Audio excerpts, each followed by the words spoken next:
India शायद इकलौता ऐसा देश होगा जिसके जवान तो सरहद पे लड़ रहे हैं, लेकिन देश के लोग उस दुश्मन से गले मिल रहे हैं।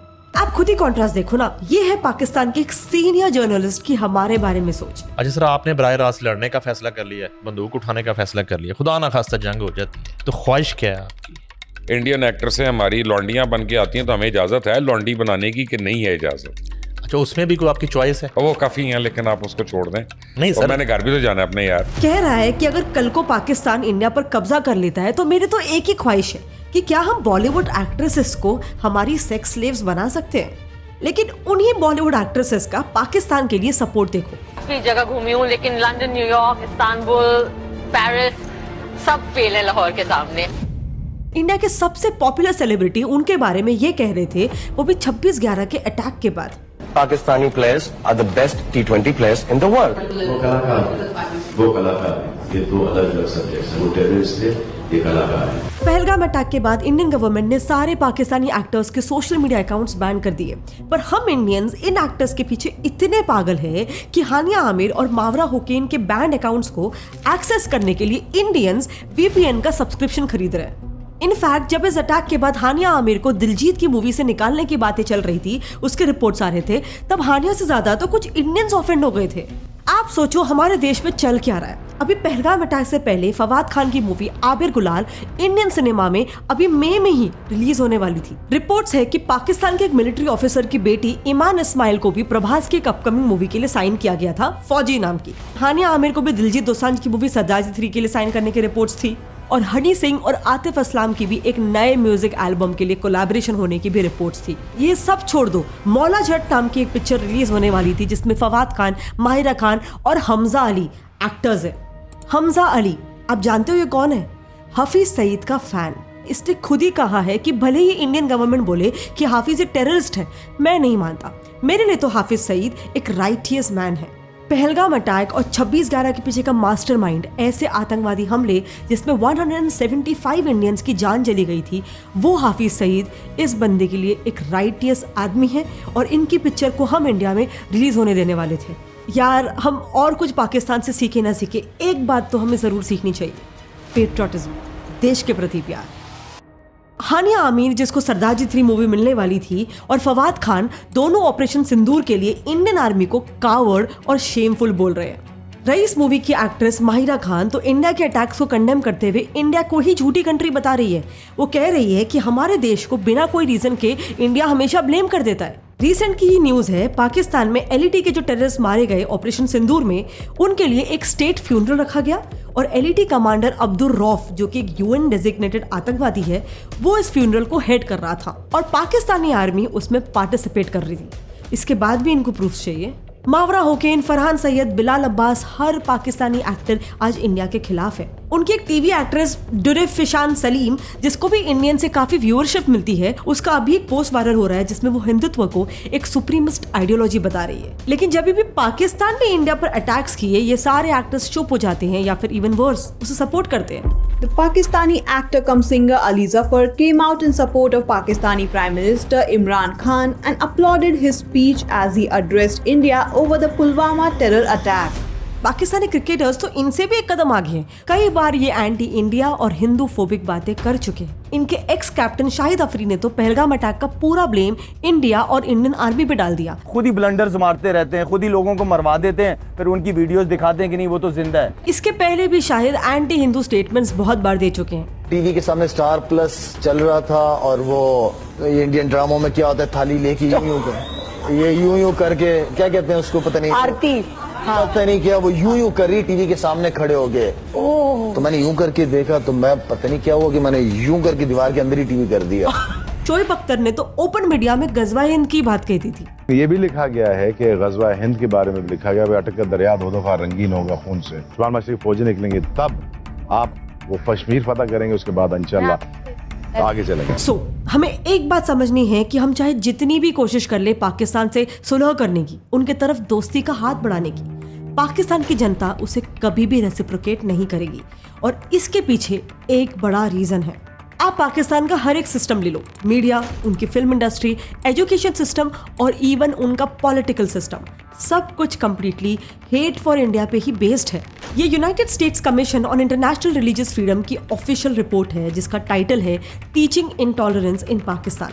इस रिपोर्ट में यूएस ने पाकिस्तान के स्कूल के टेक्स्ट बुक्स को स्टडी किया जो पूरी की पूरी हिंदू और इंडियन हेट से भरी हुई थी। फॉर एग्जाम्पल क्लास 7 की टेक्स्ट बुक में क्लियरली लिखा हुआ है कि आज़ादी के वक्त हिंदूज मुसलमानों के दुश्मन थे, हिंदुस्तानी पूरे भारत को ऑक्यूपाई करके मुसलमानों को उनका गुलाम बनाना चाहते थे। क्लास 8 की बुक में तो उन्होंने लिखा है कि हिंदूज मुस्लिम्स को एलिमिनेट करना चाहते थे और ये आज तक चल रहा है। उनकी टेक्स्ट बुक्स में इंडियन इंडिपेंडेंस मूवमेंट को भी हिंदू इंडिपेंडेंस मूवमेंट करके बताया है और सारे बुक्स में INC Indian national Congress party Hindus की थी और उन्होंने पूर्ण स्वराज इसलिए डिक्लेयर किया था क्योंकि वो अपना पूरा हिंदू देश चाहते थे। गांधी जी भी हिंदूज के लिए लड़ रहे थे। ऐसी बातें लिखी हुई है। इंटरनेशनल रिपोर्ट्स का डेटा छोड़ो, पाकिस्तानीज खुद कह रहे हैं कि उनके बच्चों को स्कूल में पढ़ाया जाता है कि उन्हें हिंदूज को देखकर मार देना चाहिए। अपना देखे तो सही, आप पढ़ा के आ रहे हैं मदारिस में, स्कूलों में। तो मेरे बच्चे स्कूल से जब आते हैं अजीबो गरीब किस्म के सवालात करते हैं। एक सवाल मेरे बच्चे ने मुझसे किया था, तो मुझे तो स्कूल में टीचर कह रहे थे आपके यहाँ सिंध में हिंदू होते हैं तो आप उनको मार क्यों नहीं देते। हमारी एजुकेशन सारी हिंदुओं और सिखों की नफरत के ऊपर बेस है। मुतालिया पाकिस्तान देखे हिंदू ये था, गांधी ये थे, सिख ये थे। पाकिस्तानी हिंदूज भी कह चुके हैं कि उनके टेक्स्ट बुक्स में किस तरीके का एंटी इंडिया प्रोपेगेंडा पढ़ाया जाता है। मेरे पास मुताला पाकिस्तान बुक है और पेज नंबर 33 पे ये लिखा हुआ है, इंसानियत दुश्मन हिंदुओं और सिखों ने हजारों बल्कि लाखों औरतों, बच्चों, बूढ़ों और जवानों की इंतहाई बेदर्दगी और संगदिली से कत्ल किया और बेआबरू किया। अपने भांजे ने मतलब स्कूल में उसको पढ़ाया गया कि काफिर का मतलब बुतों की पूजा करने वाला। इनकी किताबों में इन्हें कम्प्लीटली ऑल्टर्ड हिस्ट्री सिखाई जा रही है। तभी तो इंडिया में जहां बच्चों का सपना होता है कि हम बड़े होकर पढ़ लिख कर डॉक्टर, इंजीनियर बनेंगे, पाकिस्तानी बच्चों का स्कूल से ही सपना होता है इंडिया को कैसे भी करके खत्म करना। When I will grow up, I will be army and save Pakistan and destroy India. कि वो गंदे लोग होते हैं। क्यों गंदे लोग होते हैं? कैसे होते हैं? क्या करने से लोग गंदे होते हैं? वो पूजा करते हैं, वो पूजा करते हैं, बुरी बात है। हम नमाज पढ़ते हैं, नमाज करना अच्छी बात होती है। इस वीडियो में पाकिस्तानी बच्चे बता रहे हैं कि कल को जब पाकिस्तान इंडिया पर कब्जा कर लेगा तो उसके बाद वो हमारे देश में आकर क्या क्या करेंगे। इंडियन आर्मी को हम गलियां साफ करने में लगा देंगे। कितना मजा आएगा जब हम दिल्ली गेट पर गाय के कबाब खाएंगे, ताजमहल पर जश्न तकमील पाकिस्तान मनाएंगे। एंड आजकल तो पाकिस्तान में इंडियंस के खिलाफ रेसिज्म भी काफी बढ़ चुका है। BBC का एक पाकिस्तान पे आर्टिकल है जिसमें पाकिस्तानी खुद को इंडियन से रेशियली डिफरेंट बता रहे हैं। इसी बीच एक पाकिस्तानी यूट्यूबर का भी वीडियो वायरल हो रहा है जिसमें वो गेस्ट के साथ बैठ के प्रियंका चोपड़ा को मेड बुला रहे हैं उसके डार्क कॉम्प्लेक्शन की वजह से। एक बंदी आके यहाँ बैठ गया, वो आपस में बात कर रहे, तो मैं आगे हूँ, पीछे हूँ। मैं कहा मैं कहाँ जाऊँ? थोड़ी देर बाद उठ के चलेगी। मैं कौन मेड है क्या है? मैं कौन थी? प्रियंका चोपड़ा बैठी हुई थी। मेरा सारा जो क्रश वगैरह सब कुछ था ना, वो आपने कहा काला नमक चाट लूं। भाड़ में है। Next movies. यही बच्चे जब पिक्चरें देखते हैं तब उनमें भी यही सिखाया जाता है। जिस फवाद खान को इंडिया में ह्यूज पॉपुलैरिटी मिली, मल्टीपल बॉलीवुड प्रोजेक्ट्स मिले विद टॉप सेलिब्रिटीज, उसकी ही एक सीरीज दास्तान बनी है 1947 इंडिया पाकिस्तान पार्टीशन पर। लेकिन इस सीरीज ने इंडियंस को, हिंदूज को पार्टीशन का सबसे बड़ा विलन बता दिया। एक एपिसोड में सिख्स और हिंदूज मुस्लिम घरों पर जाकर हमला कर देते हैं, सारे आदमियों को मार डालते हैं और उनकी वाइफ्स का रेप करते हैं। और इनमें से एक रेप करने वाले का नाम इन्होंने बराबर राम रखा है। आइडिया देखो, ये इंडियन आर्मी को तक अपनी मूवीज में रेपिस्ट और वुमेन अब्यूजर बताते, वरना मैं भी तुम्हारे साथ मिलकर इन मुसलमान छोकरियों के जिस्म से खेलता। जबकि पूरी दुनिया जानती है कि पाकिस्तानी आर्मी ने बांग्लादेश लिबरेशन के दौरान 2 से 4 लाख बंगाली औरतों का मास रेप किया था, जिसके खिलाफ ही हमारी इंडियन आर्मी लड़ रही थी। इनफैक्ट इनकी अभी रिसेंट की ही मूवी वार में दिखाया है कि इंडिया कश्मीर में टेररिस्ट अटैक्स करवा रहा है और पाकिस्तानी फोर्सेस इंडियन टेररिस्ट से कश्मीर की जनता को बचा रही है। The team also killed this man, Sanjay Bharadwaj, a first contact low-level raw operative. Our intelligence sources indicate that a high-level independent contractor has been hired to carry out one of the biggest terrorist attacks in the history of Pakistan. ऐसे movies से जो completely झूठ पर आधारित है, Pakistanis का perspective यही shape होता है कि दुनिया में उनका सबसे बड़ा दुश्मन है भारत और वहाँ के हिंदूस। इसीलिए मेरा नेक्स्ट पॉइंट है पाकिस्तान के पॉलिटिकल सिस्टम्स। ये तो सब जानते हैं कि पाकिस्तानी आर्मी का पाकिस्तानी पॉलिटिकल सिस्टम पर पूरा कंट्रोल है, चाहे वहाँ पे कोई भी पीएम हो। इसीलिए वहाँ की जनता में एंटी इंडिया हेट इतना डीपली इंडोक्ट्रिनेटेड है कि वहाँ आज तक एक भी प्रो इंडिया लीडर जीता ही नहीं है। वो लीडर जो इंडिया से दोस्ती की, सुलह करने की बात करे, वो उनके पॉलिटिक्स में टिक ही नहीं सकता है। इमरान खान हो या शहबाज शरीफ, सब ने एंटी इंडिया बातें करके ही वोट्स बटोरे हैं। मोदी का जो यार है वो देश का गद्दार है, ऐसी बातें करके तो वहाँ इलेक्शंस जीते जाते हैं, लेकिन जैसे ही कोई प्रो इंडिया बातें करने लगे उस पर अटैक्स होने लगते हैं। सेम चीज इमरान खान के साथ भी हुई ना, जब वो इंडिया की तारीफ करने लग गया था। ये फॉरेन मिनिस्टर को उन्होंने कहा कि रूस से तेल ना खरीदो, उसने आगे से कहा तुम कौन होते हो मैं कहने वाले, यूरोप खरीद रहे तेल उनसे, हमारे लोगों की जरूरत है, हम खरीदेंगे। ये होता है आजाद मुल्क। वो इलेक्शन से हार गया और पावर में आ गया शहबाज शरीफ, जो आज आर्मी के कहने पर इंडिया से वॉर वेज करने को तैयार है, जबकि पूरी दुनिया जानती है कि पाकिस्तान ये वॉर अफोर्ड ही नहीं कर सकता है। And last but not the least, in fact सबसे इंपॉर्टेंट बात, पाकिस्तान का फाउंडेशन, टू नेशन थ्योरी, खुद ही एक ऐसे बिलीफ पर बेस्ड है कि वो लाइफ के हर एक पॉसिबल एस्पेक्ट में हिंदू से बहुत ज्यादा डिफरेंट है। Well, our forefathers they thought that we are different from the Hindus in every possible aspect of life. Religion, culture, tradition, thoughts, ambitions, Pakistanis का मानना है कि इन सारे एस्पेक्ट्स में हमारा और इंडियन हिंदूज का कोई मेल ही नहीं है।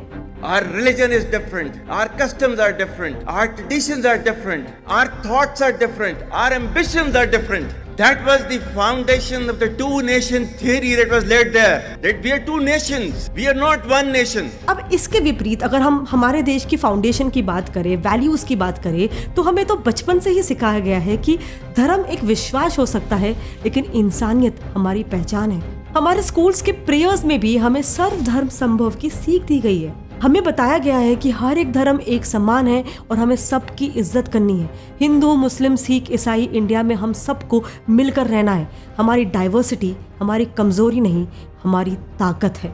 और इसीलिए असल मायने में हम सेक्युलर है, क्योंकि हमने अपने देश के अंदर एक दूसरे के लिए, सबके लिए जगह बनाई है, सिर्फ जमीन के टुकड़ों में नहीं, दिलों के कोने में भी, जो पाकिस्तान किसी दूसरे धर्म के लिए करने की सोच भी नहीं सकता है। इसीलिए हाँ, मेरा भी मानना है कि जब तक पाकिस्तान की ऐसी डिवाइसिव सोच है, जब तक पाकिस्तान की हर एक सिस्टम, उनका एजुकेशन सिस्टम, उनकी फिल्म इंडस्ट्री, उनके पॉलिटिकल सिस्टम्स, उनकी जनता में हिंदुस्तान के प्रति नफरत खोलते रहेगी, तब तक इंडिया और पाकिस्तान के बीच भी ये जंग जारी रहेगी। और इसीलिए मेरा ये भी मानना है कि सिर्फ जब इंडिया और पाकिस्तान के बीच इस तरीके के इश्यूज एस्केलेट हो, हमें सिर्फ तब उनके प्रोडक्ट्स का, उनके लोगों का, एक्टर्स का, सिंगर्स का बॉयकॉट नहीं करना चाहिए, ये जारी रहना चाहिए। पुलवामा अटैक के बाद जैसे ही चीजें थोड़ी सी शांत हो गई, इंडियन कोर्ट्स ने बैन को लिफ्ट कर दिया। क्या रीजन देकर? पेट्रियोटिज्म यानी कि देशभक्ति किसी दूसरे देश के खिलाफ नफरत दिखा के आप प्रूव नहीं कर सकते हो, स्पेशली अपने पड़ोसी देश के खिलाफ। And I agree with this, लेकिन ये चीज सिर्फ तब तक सही है जब तक आपका पड़ोसी देश पाकिस्तान नहीं है। इंडिया ने सेल्फलेसली एक दो बार नहीं, कई बार पाकिस्तान की तरफ दोस्ती का हाथ बढ़ाया है, but Pakistan has always betrayed India. 1947 India partition से उभरा भी नहीं था कि पाकिस्तान ने तुरंत इंडिया पर वॉर वेज करके जम्मू कश्मीर के इन हिस्सों पर कब्जा कर लिया। लेकिन फिर भी फ्रेंडशिप और पीस का हाथ बढ़ाते हुए इंडिया ने एसेट डिवीजन अग्रीमेंट के तहत पाकिस्तान को 75 करोड़ रुपीस ट्रांसफर कर दिया। गांधी जी ने तो इसके लिए भूख हड़ताल तक रखी थी, पर इसके बदले में पाकिस्तान ने हमें क्या दिया? 1965 का war, bleed India with 1000 cuts की पाकिस्तान की पॉलिसी जो आज तक जारी है, और उनके नेताओं ने इंटरनेशनल फोरम्स पे भारत के खिलाफ 1000 साल का वॉर डिक्लेयर कर दिया। They are a part of the people of Pakistan. We will wage a war for 1000 years. Next, इस सब के बावजूद 1999 में हमारे पीएम अटल बिहारी वाजपेयी जी ने खुद बस से लाहौर तक की यात्रा की और पाकिस्तान की तरफ दोस्ती का हाथ बढ़ाया। पर फिर उसी साल इसके कुछ महीने बाद ही Pakistan betrayed India once again, Kargil war. फिर 2001 में इंडिया ने परवेज मुशर्रफ को आगरा बुलाया पीस डिक्लेयर करने के लिए, पर अगेन उसी साल क्या हुआ? Parliament attack. अगेन 2008 में भी हम पाकिस्तान के साथ पीस टॉक्स कर रहे थे और इसके बदले हमें क्या मिला? 26/11 का Mumbai attack. And as latest as in 2016 पिछला सब कुछ भुलाकर फिर से दोस्ती का हाथ बढ़ाने के लिए 2016 में पीएम मोदी भी लाहौर चले गए थे। लेकिन इस विजिट के भी सिर्फ कुछ हफ्तों बाद ही पाकिस्तान ने पठानकोट पर अटैक कर दिया। बट इस बार ये अटैक इंडियन गवर्नमेंट का पाकिस्तान के प्रति एक मेजर पॉलिसी शिफ्ट था, इंडिया के इतिहास का एक टर्निंग पॉइंट था। पठानकोट हमले के बदले भारत ने बालाकोट एयर स्ट्राइक्स कर दिए और पाकिस्तान को एक क्लियर मैसेज दिया कि ये नया भारत सिर्फ अमन और शांति की नहीं बल्कि उसी अमन और शांति के लिए घुसकर मारने की भी ताकत रखता है। अब देरी से ही सही इंडियन गवर्नमेंट ने तो पॉलिसी शिफ्ट कर लिया है। वो समझ चुके हैं कि पाकिस्तान के साथ ये पीस का ढोंग करके कोई फायदा नहीं है, पर अभी भी हमारे इंडियंस को, हमारे सिविलियंस को भ्रम से बाहर निकलने की जरूरत है। अभी भी बहुत सारे इंडियंस हैं जो उसी सोच में विश्वास रखते हैं कि भारत और पाकिस्तान तो दो बिछड़े हुए भाई है, दोनों देश एक ही है। बट ये हम सोचते हैं, पाकिस्तान नहीं। आज उनका बच्चा बच्चा बोलता है कि भारत को तबाह कर देंगे, मैप से मिटा देंगे। ये बात हमें मान लेनी चाहिए। पाकिस्तान हमेशा हमारा दुश्मन था, है और शायद आगे भी रहेगा। समय आ गया है कि हम भी इमोशनल फूल्स बनना बंद कर दें और जो जवान बॉर्डर पे हमारे लिए खून बहा रहे हैं उनके कातिलों को सपोर्ट ना करें। ना इकोनॉमिकल सपोर्ट, ना हमारे देश में कोई अपॉर्चुनिटीज देने का सपोर्ट। अपने घर पे आराम से बैठ के this is the least we can do. जय हिंद।